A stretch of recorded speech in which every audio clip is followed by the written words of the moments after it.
నమస్తే, welcome to NSTV news. ముందుగా ముఖ్యాంశాలు. కామారెడ్డి పట్టణంలోని పెద్ద చెరువులో బుధవారం ముందస్తు వరద సహాయక చర్యలపై సమగ్ర మాక్ డ్రిల్ విజయవంతంగా నిర్వహించారు. ఈ కార్యక్రమం జాతీయ విపత్తు ప్రతిస్పందన దళం సమన్వయంతో జిల్లా విపత్తు నిర్వహణ అథారిటీ ఆధ్వర్యంలో నిర్వహించడం జరిగింది. జిల్లా కలెక్టర్ పర్యవేక్షణలో నిర్వహించిన ఈ కార్యక్రమం వరద పరిస్థితుల్లో రక్షణ చర్యలు, శాఖల మధ్య సమన్వయం, స్పందన సామర్థ్యాన్ని మెరుగుపరచడమే లక్ష్యంగా మాక్ డ్రిల్లో వరదలో చిక్కుకున్న బాధితులను రక్షించే విధానాలను ప్రదర్శిస్తూ రెస్క్యూ బోట్లు, లైఫ్ జాకెట్లు, తాళ్ల సహాయంతో రక్షణ వంటి పద్ధతులను చూపించారు. हम जब तैरना सीखते हैं सारे अपने कमर को थर्मोकॉल वगैरह यूज करके करते हैं, लेकिन अगर कमर में बांधने से क्या होता है, अपना हेड और पैर पानी के अंदर रहता है और जो कमर वाला हिस्सा है ऊपर रहता है. सो ये वाला जो बांधने वाला है सब कुछ चेस्ट के ऊपर बांधने से क्या होता है, चेस्ट और upper part of the body हमको डूबता नहीं सर. अपने पास ये थर्मोकॉल यूज करते हैं सर. थर्मोकॉल को हम लोग लाइफ जैकेट की तरह यूज बना के इसको यूज करते हैं सर, इम्प्रोवाइज. और एक नारियल है सर जो पेड़ के ऊपर ही सूख जाता है, उस नारियल को 4-5 नारियल से एक चेन बना के बेल्ट जैसा उसको भी हम लोग यूज कर सकते हैं. इसके अलावा सर हम लोग नॉर्मली जो बनाना ट्री का ट्रंक होता है सर उसको भी यूज करके हम लोग फ्लोटिंग डिवाइस बना दें सर. इसमें हम लोग ऑलरेडी ट्राई किया हुआ है सर. ये सिर्फ फ्लोट करने में काम आता है सर. इसको यूज करके हम लोग तैर भी सकते हैं, लेकिन जिसको ज्यादा देर नहीं कर सकता, सो सिर्फ इसको फ्लोट करने के लिए हम लोग यूज करते हैं सर. ये सब कोमल पट्टे को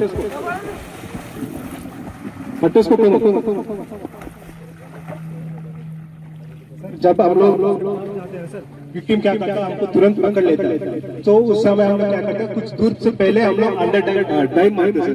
डाइव मार के पीछे विक्टिम के नीचे से चले जाके उसको उसका कमर से ऐसे पकड़ के उसको घुमा देते हैं. पानी के अंदर उसका वेट रहता है और तुरंत हमको जिस तरह चाहे उस तरह उसको हैंडल कर सकते हैं सर. सो ऐसा उसको लेके आ जाएंगे सर. इसको चिंटो बोलते हैं सर. चिंट को सपोर्ट करते हुए लेके आएंगे सर. और हमारे पास कुछ घर में फ्लोटिंग डिवाइसेस होता है सर.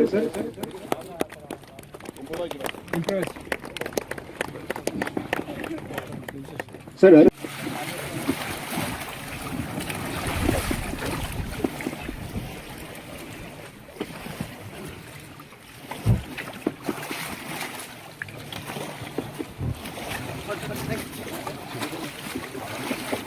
हमको पकड़ के डुबा देता है. सो उस कंडीशन में भी हम लोग उसको कैसा हैंडल करना वो आप देखेंगे सर. सुनो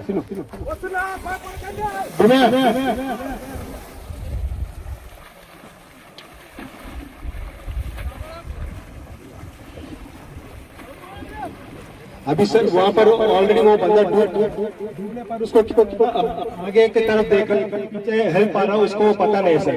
सो पहले से हम लोग उसको बताते हम लोग आ रहे हैं आपको बचा लेंगे बोलकर जो भरोसा देते हुए हम आगे बढ़े. आगे बढ़ने के बाद सर सीधा हम लोग विक्टिम को पीछे से पकड़ लिया.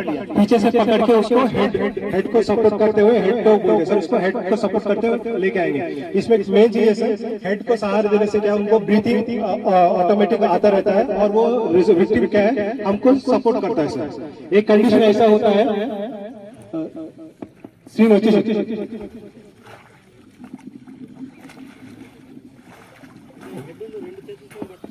రెండు చేతులతో పట్టుకొని కాళ్ళతో ఇంత గుర్తుకు వచ్చేస్తాడు సార్.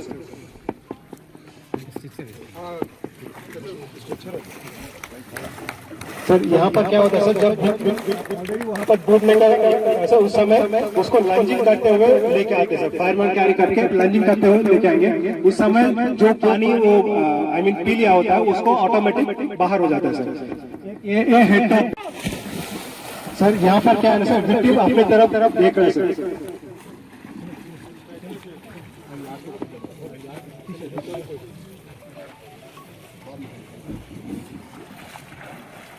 सर अभी विक्टिम अपने तरफ फेस कर रहा सर, रेस्क्यू की तरफ फेस कर रहा और उसने तुरंत पकड़ लेने पर उसको दोनों आर्म के अंदर हाथ रख के उसको सपोर्ट देते हुए लेके आएंगे सर. पहले हेड तो था सर, ये साइड आर्म कैरी करके उसको लेके आएंगे सर. सेम सर यहाँ पर भी एक ही कंडीशन है, विक्टिम को हेड को थोड़ा सपोर्ट देगा और हम लोग उसको भरोसा देते हैं, अगर उसको सांस आई मीन ब्रीथिंग आ रहा है वो हमको सपोर्ट करेगा सर।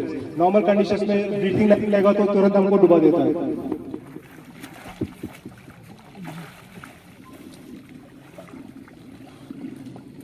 हेलो सर,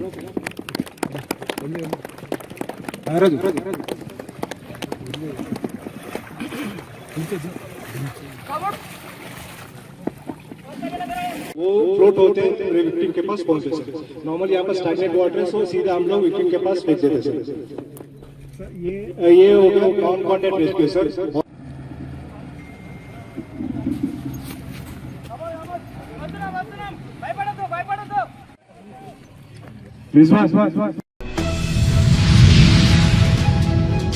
కాకినాడ జిల్లా ప్రతిపాడు మండలం వొమ్మంగిలో నూతనంగా పునఃనిర్మించిన రామాలయంలో శ్రీ శ్రీ శ్రీ రామచంద్రమూర్తి స్వామివారి విగ్రహ ప్రతిష్ఠ మహోత్సవం అంగరంగ వైభవంగా జరిగింది.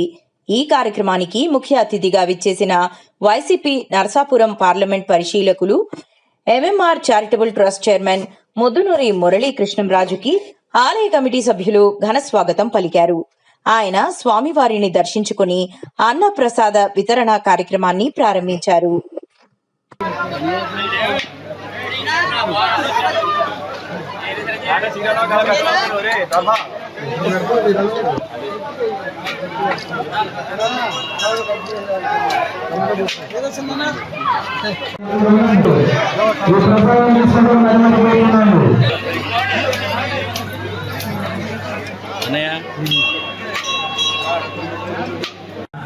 చంద్రమూర్తి స్వామి దేవత బ్రాహ్మణ సహ శరీర గ్రామే స్థితానాం భక్తజన సంతోషం, చాలా శుభ పరిణామం కూడా. ఈ వమ్మింగ్ గ్రామంలో, పత్తిపాడు మండలం వమ్మింగ్ గ్రామంలో ఒక రామాలయం ఎంతో గొప్పగా ఇక్కడ ఉన్నటువంటి ఆలయ కమిటీ సభ్యులు అందరూ ఏకమై ఒక ఏకతాడిగా సంవత్సరం పాటు కృషి చేసి ఇక్కడ రామాలయం ఎంతో గొప్పగా కట్టడం జరిగింది. ఈరోజు మహా అన్నదానం చేస్తున్నారు, ఎంతో గొప్పగా ప్రతిష్ఠ చేశారు. చాలా ఈ గ్రామానికే చాలా మంచి శుభ పరిణామని తెలియజేసుకుంటూ ఈరోజు వీరందరూ కూడా ఆలయ కమిటీ మమ్మల్ని ఆహ్వానించడం జరిగింది. మాకు కూడా చాలా ఆనందంగా ఉంది. ఇక్కడ చూసిన వెంటనే కూడా చాలా ఆనందం వేసి దీంట్లో కూడా మనం పాలుపంచుకోవాలి, ఈ దీంట్లో కూడా మనం భాగస్వాములు అవ్వాలి, ఈ దేవుడి సేవలో కూడా ఎంతో అవ్వాలని ఎంతో ఆనందంగా ఈరోజు ఈ ఆలయ కమిటీ సభ్యులందరికీ కూడా మేము స్వయంగా ₹1,00,000 చెక్కుని అందజేయడం జరిగింది. చాలా ఆనందం. మీరందరికీ కూడా ఎంతో గొప్పగా చేశారు.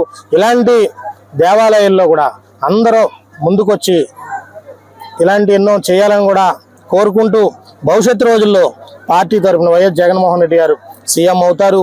దీనికి ఏదైనటువంటి సహకారం కావాల్సిన మేమందరం కూడా కలిపి చేస్తామని మరొకసారి మీ అందరికీ కూడా అభినందనలు తెలియజేసుకుంటూ సెలవు. వరంగల్లో రైతు డిక్లరేషన్ పేరిట ఎన్నికల్లో అన్నదాతలకు అనేక హామీలు ఇచ్చి రైతులను అడుగడుగునా కాంగ్రెస్ పార్టీ మోసం చేసిందని బీఆర్ఎస్ రైతు నాయకులు విమర్శించారు. ఈ రోజు వేల్పూర్లో ఏర్పాటు చేసిన మీడియా సమావేశంలో నాగంపేట శేఖర్ రెడ్డి, బద్దం నర్సారెడ్డి, ప్రతాప్ రెడ్డి, రాజారెడ్డి తదితరులు మాట్లాడారు. ఈ సందర్భంగా వారు మాట్లాడుతూ రైతు డిక్లరేషన్ పేరిట అన్నదాతల ఓట్లు వేయించుకొని అధికారంలోకి వచ్చినాక 3 సంవత్సరాలలో కాంగ్రెస్ ప్రభుత్వం రైతన్నలకు చేసిన ద్రోహాల జాబితా అంతులేనిదని అన్నారు. రైతులకు ఇచ్చినట్టే గవర్నమెంట్ 15,000 పరిస్థితి వాళ్ళు వ్యవసాయం చేస్తారు కదా, వాళ్ళతో 10,000 అని చెప్పి ఇప్పటిదాకా ఒక్క రైతు రూపాయి ఇచ్చిన దాఖలాలు లేవు ఎక్కడ సుధా. అదేవిధంగా ఇలా రైతులకు ప్రతి సంవత్సరం భారీగా కేసీఆర్ ఉన్నప్పుడు ప్రతి వ్యవసాయ రంగానికి అధిక బడ్జెట్ కేటాయించేవారు. ఈరోజు చూస్తుంటే 3 బడ్జెట్లు సుమారుగా తగ్గించుకోవచ్చు. ఈ బడ్జెట్ ఉన్న సుమారుగా 1,200 కోట్ల పైసలకు ఇంకా రైతులకు మొదలుపెట్టడం జరిగింది. ఎంతవరకు సమాజంలో పరిస్థితి. అంతేకాకుండా ఈ లిండర్ లేని భారతదేశం చరిత్రలో మొట్టమొదటిసారిగా మన తెలంగాణ రాష్ట్రం 800 రైతులకు పైగా ఆత్మహత్య తీసుకోవడం జరిగింది. ఇవాళ రైతు ప్రభుత్వాన్ని మోసపోయి రైతు చేస్తే ఇలా రైతులకు శాపంగా మారింది. ఇది అభయాస్తం కాదు, ఇది దాన్ని ఏమంటారు మన భస్మాసురాస్త్రంగా రైతుల శాపంగా రాయడం జరిగింది. అంతేకాకుండా ఇలా చూస్తుంటే పాలమూరు కానీ వెంకరెడ్డి మనీ చేయడం జరిగింది. అప్పుడు కేసీఆర్ అప్పుడు ప్రాజెక్టుల మీద చాలా ఖర్చు పెట్టడం జరిగింది. మనం చూసినాం తొందరగా 3 సంవత్సరాలే కాళేశ్వరంగా అసలు ప్రాజెక్టులో చేసుకోవడం జరిగింది. కానీ ఇవ్వాల్సి ₹1 ప్రాజెక్ట్స్ మొదలుపెట్టింది రైతులకు కరెంటు విషయంలో కానీ ఏ విషయాలు ఏ రకం విషయాలు రైతులు చూస్తుంటే మొత్తం కూడా నటితం వచ్చిన ప్రభుత్వం ఏదంటే ఇలా రెవెన్యూ పథకం వెళ్ళాలని ప్రభుత్వం ఉందని మాకు అర్థమవుతుంది. అంతేకాకుండా రైతులకు చెట్టు నికారం నేను రైతులకు వేసిన రుణమాఫీ వేసిన రైతు బంధు చేసిన చెప్తున్నాను అనే విధంగా మళ్ళీ వేసేసుగా పడ్డయో పడ్డయో తెలియని అమ్మాయి ముఖ్యమంత్రి ఉన్నాడు కదా మనకంతా ఘోరమైన ముఖ్యమంత్రి చూడలేదు చంద్రబాబు మనం అసలు ముఖ్యమంత్రికి మనం ఇలా అనుభవించాల్సిన రైతుల కోసం చూడాల్సి వస్తుంది. అంతేకాకుండా రైతులు పెద్ద ఎత్తున మోసం చేస్తుంది. ఒక ప్రాంత పద్ధతితో ఇలా ఈ రైతు బంధుని వేయడం జరుగుతుంది. ఇలా మనం కేసీఆర్ అన్నప్పుడు పైకి 70,000 కోట్లు వేస్తుంటే ఇలా సుమారుగా 40,000 కోట్ల ద్వారా 17,000 రుణమాఫీ చేసి ఇలా రైతు బంధు పైసల్ని సుమారుగా ఇలా 19,000 కోట్ల రూపాయలు ఇంకా వేసి 19,000 రూపాయల బకాయిని అదే రుణమాఫీ చేసే పైసల్ని ఇలా రైతు బంధువులను కేసు మోసం చేస్తున్నాడు. ఇసలు ప్రభుత్వాన్ని ప్రజలు ఇక ముందు సహించరు. ఇక్కడ గుర్తుంచుకుని రైతులకు ఇకనైనా మంచి చేస్తామని ఆశిస్తూ నేను డిమాండ్ చేస్తున్నాను. మా పాల్గొండ కాశీ తరఫున ప్రశాంత్ రెడ్డి తరఫున మీరు తెలంగాణ రైతాంగ తరఫున పెద్ద ఎత్తున ముందుగా ఉద్యమాలు పోతే ఎక్కడ తీసుకోకపోతే ఇంకా రైతులు సహించరు. ఇప్పుడన్నా బుద్ధి తెచ్చుకొని ఒక ఎకరానికి వేసి పిచ్చమాలను 10,000 పిచ్చమాలని ఇక ఎకరానికి ఒక ఎకరానికి వేస్తున్నాం. అంత దిక్కులు రైతులు అయిపోయింది. కళ్ళ ముందర బిడ్డ వ్యాపారాలు గుర్తుంచుకోవాలి. ఎప్పుడైతే కేసీఆర్ వేసిందో ఆ మాట నిలబడుకుని వేస్తామని ఆశతో లేనప్పటికీ పెద్ద ఎత్తున వల్ల ఉద్యమాలు చేస్తామని ప్రకటిస్తున్నాం. జై తెలంగాణ. రైతులకు తీరని అన్యాయం చేస్తుంది. ఎందుకంటే మొన్న రైతుల 3వ బడ్జెట్ పెట్టినప్పుడు కూడా రైతులకు తీరని అన్యాయం చేస్తుంది. ఏదైతే రైతు డిక్లరేషన్లో వరంగల్ రైతు డిక్లరేషన్లో చెప్పినారు గొప్పగా, మేము గవర్నమెంట్లోకి వస్తే రైతులకు 2 లక్షల రుణమాఫీ చేస్తూ ప్రతి రైతుకు ఎకరాకు 15,000 ఇస్తామని చెప్పి ఆనాడు గొప్పలు పలికి ఇవాళ మీరు బడ్జెట్ పెట్టిన దాంట్లో ఏం పెట్టిందో మీకు మీరే ఆలోచించాలి. రైతులకు ఇవాళ మొన్నడాక 47,000 కోట్లు. కోనసీమ తిరుమలగా పేరుగాంచిన వాడపల్లి శ్రీ వెంకటేశ్వర స్వామి వారిని శాసనమండలి మాజీ deputy chairman Telugu Desam party politburo సభ్యులు రెడ్డి సుబ్రహ్మణ్యం గారు, వారి ధర్మపత్ని AP BC cooperative finance corporation chairman Shrimati Reddy Anantakumari గారు బుధవారం భక్తి శ్రద్ధలతో స్వామివారిని దర్శించుకున్నారు. ఆలయానికి చేరుకున్న ఈ దంపతులకు ఆలయ అధికారులు, అర్చక సిబ్బంది సాంప్రదాయబద్ధంగా ఘన స్వాగతం పలికారు.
వర్ధన్నపేట నియోజకవర్గ ఎమ్మెల్యే కేఆర్ నాగరాజు కాంగ్రెస్ పార్టీ అంటేనే బడుగు బలహీన వర్గాల పార్టీ అని పేర్కొన్నారు.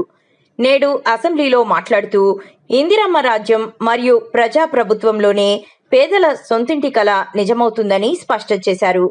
ప్రతి ఒక్కరూ ఆత్మగౌరవంతో జీవించాలంటే సొంత ఇల్లు అవసరమని, ప్రజాప్రభుత్వంలో పేదలకు ఇండ్లు అందిస్తూ వారికి ప్రభుత్వం పెద్దపీట వేస్తుందని తెలిపారు.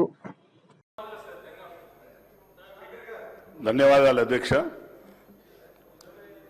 కాంగ్రెస్ పార్టీ అంటేనే బడుగు బలహీనల పార్టీ అధ్యక్ష. మరి ఇందిరమ్మ అంటేనే రోటీ కపడా వారి మకాన్ మా సోదరుడు ఇప్పుడే చెప్పినట్టుగా ఇందిరమ్మ రాజ్యం వచ్చినాక ఎవరైతే బడుగు బలహీన వర్గాలు ఉన్నారో వారి యొక్క కళ స్వప్నం కళ నిజంగా వారి కళల కన్నా కళ ఇల్లు అధ్యక్ష. ఒక ఆత్మగౌరవంతో ఉండవలసిన ప్రతి కోరుకునే వ్యక్తి తన చావైనా మంచైనా ఏదైనా జరిగేది తన సొంత ఇంట్లో తన సొంత గూడులో జరగాలనే ఏదైతే కళ ఉన్నదో అది పూర్తిగా అవుతుంది అధ్యక్ష. దానికి ముఖ్యంగా మా గౌరవ ముఖ్యమంత్రి గారికి, బట్టన్న గారికి, పొంగులేటి సీనన్నకు మా నియోజకవర్గం నుండి ధన్యవాదాలు తెలుపుతున్న అధ్యక్ష. అలాగే చాలామంది చాలా సంతోషంగా వారు చేసుకునే కార్యక్రమంలో మమ్మల్ని కూడా ఆహ్వానించడం, వారి గృహప్రవేశం చేసేటప్పుడు కూడా వారు స్వయంగా డాక్టర్ బిఆర్ అంబేద్కర్ గారి యొక్క ఫోటో పట్టుకొని గృహప్రవేశం చేయడం చాలా గొప్ప విశేషం అధ్యక్ష. ఎందుకంటే రాజ్యాంగబద్ధంగా ప్రభుత్వాలపైన ఏదైతే బాధ్యత ఉందో రోటీ కపడా వారి మకాన్, ప్రతి పౌరునికి ఏదైతే ఇల్లు అలాగే వారికి కూడు గుడ్డ కల్పించవలసిన బాధ్యత ప్రభుత్వాలపైన ఉంటుంది. కాబట్టి మా గౌరవ రాహుల్ గాంధీ గారు కూడా రాజ్యాంగాన్ని చేతబట్టుకుని కన్యాకుమారి నుండి కాశ్మీర్ వరకు నడుచుకుంటూ పోయి ఆ నినాదంతో ఇక్కడ జరుగుతున్న కార్యక్రమంలో చాలామంది పేద బడుగు బలహీన వర్గాలు సంతోషంగా ఉంది అధ్యక్ష. అలాగే వర్ధనపేట నియోజకవర్గం అంటేనే దళితుల కాన్స్టిట్యున్సీ అధ్యక్ష. ఎక్కువ మంది చిన్న చిన్న కూలీలు ఇసుక పనులు చేసుకొని బ్రతికేవారు అధ్యక్ష. వారికి కనీసం దున్నుకోవడానికి భూములు కూడా లేవు అధ్యక్ష. అలాంటి వారికి ఈ చిరకాల స్వప్నం పూర్తవుతుంటే కొంతమందికి ఆ కట్టుకోలేని స్తోమత ఉంటే మా పొంగులేటి సీనన్న యొక్క ఆదేశాలతోని వారి యొక్క పర్మిషన్ తీసుకొని ఒక ఆస్ట్రానిక్ కంపెనీ ద్వారా ఇప్పుడు 25 ఇండ్లు కట్టిస్తున్న అధ్యక్ష. వారికి 25 ఇండ్లు కూడా చాలా సంతోషంగా వారు ఈరోజు వారి యొక్క సంతోషాన్ని ప్రభుత్వం పక్షాన వ్యక్తపరుస్తున్నారు అధ్యక్ష. ఇంత మంచి కార్యక్రమంలో మరి మన ముఖ్యమంత్రి గారు కూడా మొన్న ఎక్కడైతే సమ్మక్క సారక్క జాతరకు వచ్చినప్పుడు అందరం ఎమ్మెల్యేలో మళ్ళీ రిక్వెస్ట్ చేస్తే ఆ బాధ్యత మళ్ళీ పొంగులేటి సీనన్నకు అప్పచెప్పిండు. తప్పనిసరిగా మళ్ళీ 3500 కంటే ఎక్కువ ఎస్సీ ఎస్టీ కాన్స్టిట్యున్సీలో ఎక్కువ ఇస్తా అని అన్నగారికి చెప్పడం జరిగింది అధ్యక్ష. కాబట్టి మీ తరఫు నుండి ముఖ్యమంత్రి గారికి, బట్టన్న గారికి మా పొంగులేటి సీనన్న.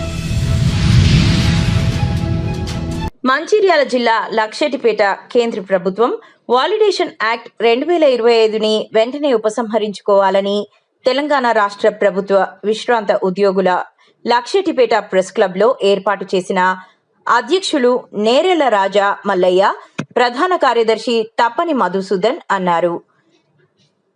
పట్టణంలోని ప్రెస్ క్లబ్ లో ఏర్పాటు చేసిన విలేకరుల సమావేశంలో మాట్లాడారు. ఈ సందర్భంగా వారు మాట్లాడుతూ కేంద్ర ప్రభుత్వం తీసుకొచ్చిన వాలిడేషన్ యాక్ట్ 2025 విశ్రాంత ఉద్యోగుల పాలిట శాపంగా మారిందన్నారు.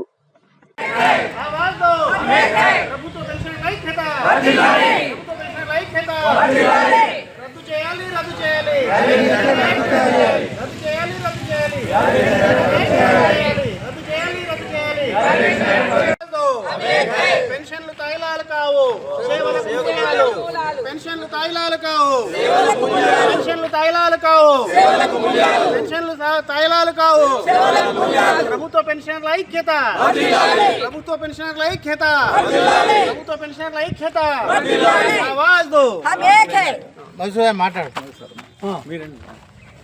ఈ కేంద్ర రాష్ట్ర ప్రభుత్వ పెన్షనర్లకు వ్యతిరేకంగా కేంద్ర ప్రభుత్వం 2025 మార్చిలో ప్రవేశపెట్టినటువంటి ఆర్థిక బడ్జెట్లో సైలెంట్గా ఈ వ్యాలిడేషన్ యాక్ట్ని తీసుకురావడం జరిగింది. దీని ప్రకారం ఏంటంటే 2026 మార్చి కంటే ముందు ఎవరైతే ఉద్యోగంలో రిటైర్ అయి ఉన్నారో వాళ్ళకి ఎలాంటి పెన్షన్లు వృద్ధి కావు. 2026 జనవరి నుండి ఉద్యోగంలో ఉన్నవారికి మాత్రమే పెన్షన్లలో జరిగేటువంటి వృద్ధి వర్తిస్తుంది. ఈ పిఆర్సీలు కానీ ఇతర డిఆర్లు కానీ ఇతర పెరుగుదల అనేవి వాళ్ళకి వర్తిస్తాయి, వీళ్ళకి వర్తించవు. ఇక్కడ ఈ తేడాలు తీసుకురావడం అనేది ఆశానిపాతంగా ఉన్నది. ప్రభుత్వ పెన్షన్లు చాలా నష్టానికి గురి కాబోచున్నారు. అలాగే ఇది మన ఆర్టికల్ 14కు విరుద్ధంగా ఉన్నది. మనం 79 ఈ విధంగానే కేంద్ర ప్రభుత్వం ఈ తేడా ఉద్యోగుల మధ్యన పెన్షనర్ల మధ్యన తేడా తీసుకొచ్చింది. 79 మార్చి 31 కంటే ముందు ఉన్నటువంటి ఈ రిటైర్ అయినటువంటి ఉద్యోగులకు కూడా ఆ రోజుల్లో ఎలాంటి పెన్షన్ల పెరుగుదల లేదు అని చెప్పడం జరిగింది. ఎవరైతే 1975 మార్చి 31 తర్వాత రిటైర్ కాకుండా ఉద్యోగంలో ఉన్నారో వారికి మాత్రమే పెన్షన్లో పెరుగుదల ఉంటుందని వేరియేషన్ తీసుకురావడంతో ఆ రోజున ఈరోజు మనం పెన్షనర్లకు ఆరాధ్యుడిగా పూజిస్తున్నటువంటి ధరం స్వరూప్ నకార గారు సుప్రీంకోర్టుకు వెళ్ళడం జరిగింది.